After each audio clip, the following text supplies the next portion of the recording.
But joining me now to go through the top stories of the day is the Australian's chief political correspondent, Geoff Chambers.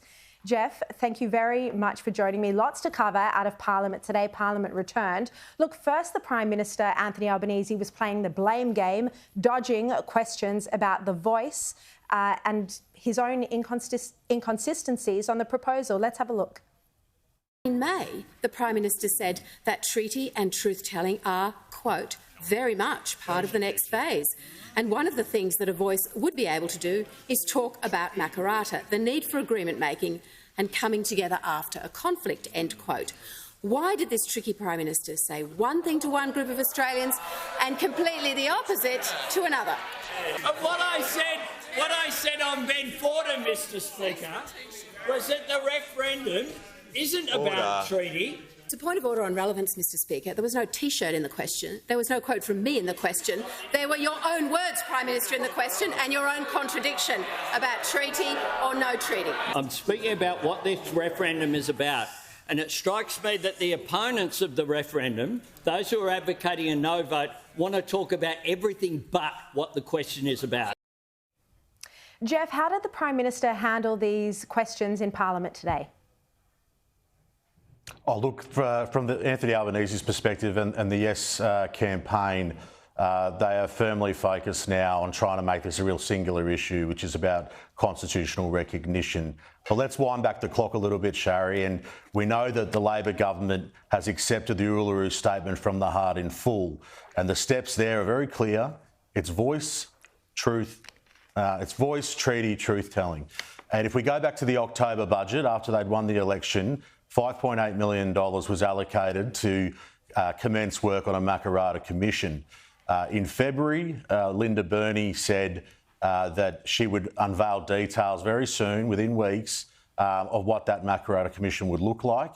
And then at May budget estimates, we found out that $900,000 of the $5.8 million had already been spent towards setting up a Makarrata commission. So we're hearing constantly from prominent Yes campaigners that very much Makarrata, treaty and truth-telling absolutely, very swiftly follows the adoption of A Voice. Yeah, and Chris Mitchell had an excellent column on this all today in The Australian.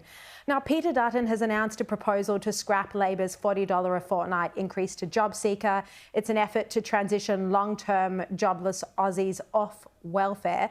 The changes would also allow welfare recipients to pocket up to $300 and still stay on JobSeeker. This is a story you broke today, Geoff. Does this set up a policy fight over welfare? Look, I think through the pandemic, everyone just sort of accepted that welfare levels would be very, very high. What we've seen over the last 12 months, off the back of a very strong labour market and historically low unemployment rates, is about 100,000 people coming off the JobSeeker dole payment. There is a real issue, though, with a very sizable cohort of people who have been on income support and JobSeeker for over 5 years and for over 10 years.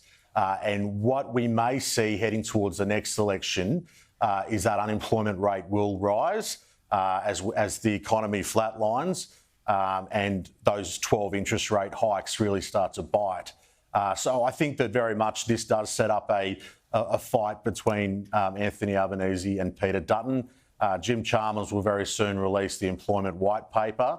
And that white paper will spell out what Labor's plans are to try and get those people who are long-term unemployed into jobs. Now, you've got to remember we've got hundreds of thousands of jobs available. So the correlation there is that those people who are fit to work, that there are jobs available to them. And the coalition proposal is that they would be able to earn more while staying on the JobSeeker rate without them being booted off. So you'll have two very different competing policies around getting people back into work. Yeah. Now, just finally, before we go, Geoff, in the wake of Friday's tragic Taipan helicopter crash, the search for 4 military aviators who we sadly presume are dead, are no longer with us, it continues. Questions, though, are now being asked about these helicopters and why they were operating. Richard Marles says there will be a full investigation. Have a look. The investigation is going to be thorough. We need to understand what occurred. If there are steps which then need to be taken, we need to take those steps. Will the ADF look at assessing its risk mitigation factors, given that the taipans have had a history of issues?